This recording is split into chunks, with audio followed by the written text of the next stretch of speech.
We have more judges, we have more clerks, we have more litigants, more attorneys, more cases being filed, but the courtroom that it all has to come out of is the same size that it has been for the last 100 years. So we have volumes of records and we just don't have anywhere to put them. But you know, there's growth in here in the county. We've had tremendous growth the last 10 years here in Polk County.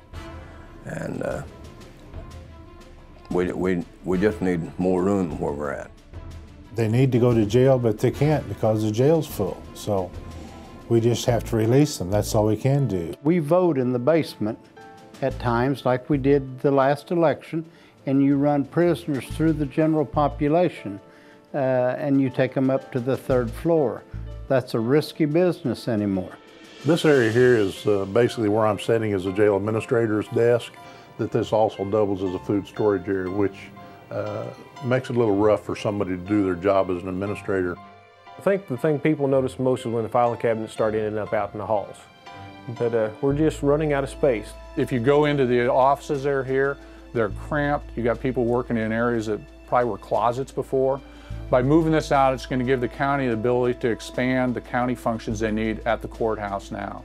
On Tuesday, November 6th, the voters of Polk County will vote in a special election. The Polk County Commissioners have unanimously agreed it's in the best interest of the county to place a 1/2 cent sales tax on the ballot for the purpose of constructing, equipping, operating, and maintaining a new Justice Center. The proposed Justice Center will be built on a small parcel of the existing county farm and will contain the Sheriff's Department, judicial, jail, and courtroom facilities. We have nowhere to put the jurors.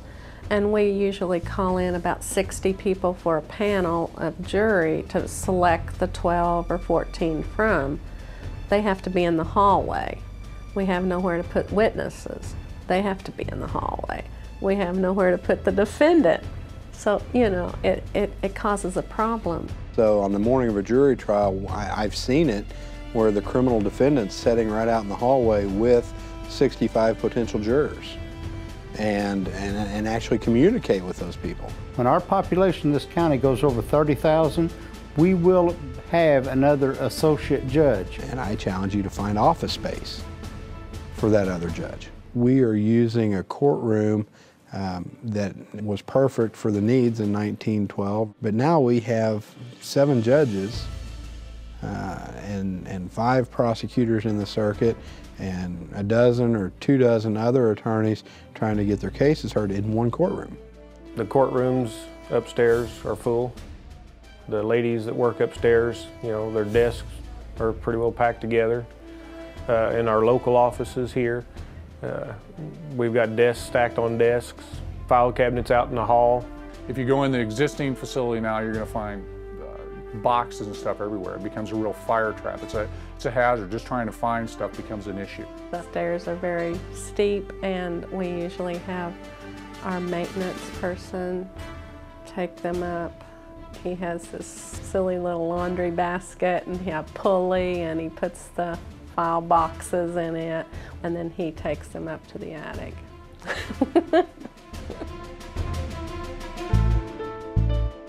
20 years ago, none of us would have thought of Columbine or Virginia Tech. We're in an age where predictability is nearly impossible. We put the keyless keypad door and the walk-up windows, which helps tremendously. But the other offices aren't secure at all. Taking prisoners and walking them across the square can't be a safe thing. It really can't. We bring 6 to 8 inmates across the street. There are any number of things that could happen. So far we've been fortunate. One bad thing happens, the lawsuit would pay for 10 judicial centers.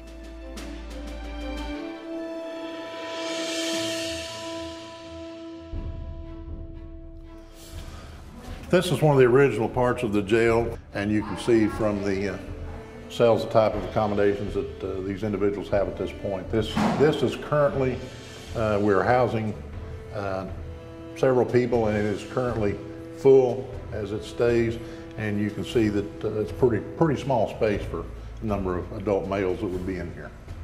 Down the hallway, this is always added on later as we begin to expand and run out of space. This originally was built as a conference room and was used as a conference room, and as you can see, we've had to turn it into a laundry room due to the large amount of people that we are holding in jail to do the laundry every day. As our inmate population grows, as you can see from the size of the kitchen, it makes it harder and harder to cook 3 meals a day for these individuals that are in jail. We're looking right now at a 3-level plan. The lower level would be the main floor housing for the jail and the intake and booking. We'll have a vehicular sally port where inmates move in there, the garage door closed down, they're now in a secure environment. They're taken from there directly into a processing intake area. Once they've been processed in, then they'll be taken down the corridor to their housing pod. At the time that an inmate's being taken to court, they will be taken down that secure elevator. That elevator then comes right straight up through the middle level, up to the court level here. There's a secure holding between these 2 courtrooms. We're looking at having 2 courtrooms, both that potentially could be jury courtrooms in the future. The one will probably finish out as a jury courtroom, the other will save to finish out in the future.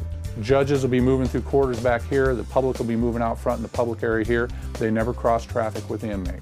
Once they're done in court, they come back in, hop down the secure elevator, back down, and they're back into their housing area.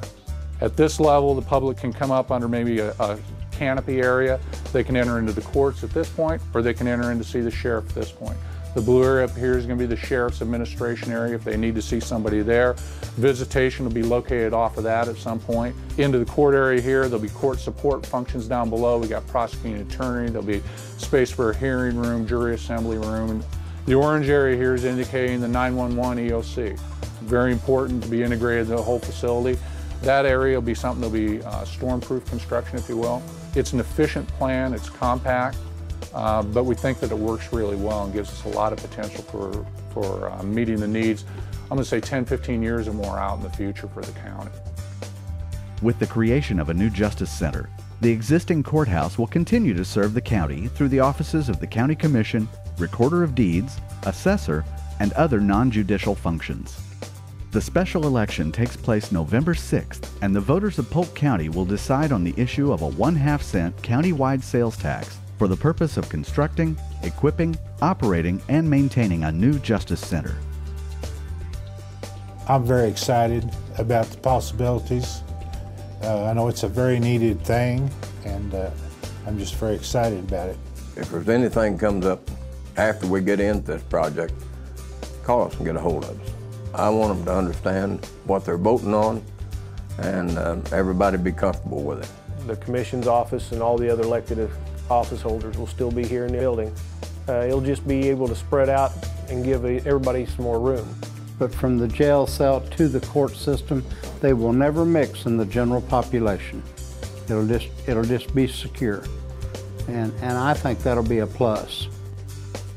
The citizens of Polk County are going to be getting is a complete integrated justice center. That center is going to include the jail, obviously, the sheriff's component. It'll include the courts and all the court support. What it's going to provide is an integrated, secure center where inmates are processed through and they never leave secure facility. So I think it's going to be a facility everybody's going to be proud of, and it's going to last Polk County well into the 21st century here.